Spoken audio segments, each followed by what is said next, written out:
தமிழ்நாட்டின் முன்னாள் முதல்வர் திரு எம்.கே. ஸ்டாலின் தெளிவா சொல்லிட்டாரு.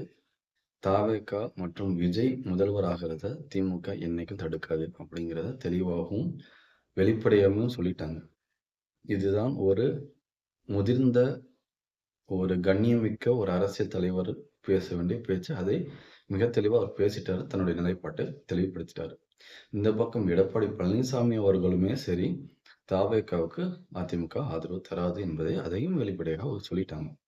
சொன்னதுக்கு அப்புறமும் இன்னமும் போயிட்டு நீங்க வந்து இவன் கிள்றான், இவன் உதைக்கிறான், இவன் அடிக்கிறான், இவன் பிக்கிறான்னா அப்படிங்கிற இன்னுமே அழுகுற நிலையில இருக்காதீங்க. வெளியில வாங்க. வெளியில வந்து பிரச்சனைய எதிர்கொள்ளுங்க. நேருக்கு நேரா நில்லுங்க. உங்களை சிஎம்மாக ஆக்க விடாம தடுக்கிறது யார்?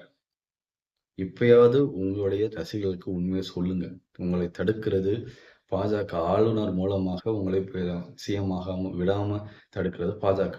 ஏன் தடுக்கிறாங்க? சிம்பிள். நீங்க வந்து காங்கிரஸ் கூட கூட்டணி வைத்ததுனால தடுக்கிறாங்க. இப்பயாவது உங்களை எதிரி யார் என்பதை உங்களுடைய ரசிகர்களுக்கு தெளிவா தெரியப்படுத்துங்க. அதை நோக்கி சண்டை செஞ்சு நீங்க சிஎம் ஆகுங்க.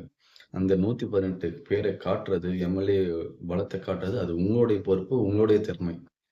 அது உங்களால பண்ண முடியலன்னா, இவன் கிள்றான், அவன் அடிக்கிறான், திமுக, அதிமுகவும் சேர்ந்து உங்களுக்கு சதீஷ் பண்றாங்க அப்படின்னு ஒரு வதந்திய பரப்புறது, ரூமர பரப்பி விட்டு அதில குளிர் காய்கிறது.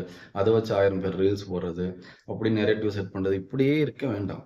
நீங்க ஆல்மோஸ்ட் ஜெயிச்சுட்டீங்க. சிஎம் ஆகுறது உங்க பொறுப்பு. பொறுப்பு எடுத்து இனிமே ஒரு தலைவனா மாறுங்க. இன்னுமே ஒரு நடிகனாக அந்த ரூமர அந்த ரசிகர்களின் உணர்ச்சிய தூண்டிவிட்டு அதில குளிர் காயாதீங்க. உங்களுக்கு குடுத்த பொறுப்பு சிஎம் ஆகுது. உங்களால முடிஞ்சா ஆகுங்க. ஆக முடியலையா வந்துருங்க. முடியல என்னால அப்படின்னு சொல்லிட்டு ரீ எலக்ஷனுக்கு வந்துருங்க. 2மே இல்லாம இவன் என்ன ஒதுக்குறான், திமுக, அதிமுக சேர்ந்து சதி பண்ணுது, இவங்க இது பண்றாங்க, அது பண்றாங்கன்னு இன்னுமே வதந்திகளை பரப்பி விட்டு மக்கள் மனதை, குழந்தைகளை குழப்பாதீர்கள். அதுதான் உங்களுக்கு ரெக்வெஸ்ட்டா நான் கேட்டுக்கிறேன்.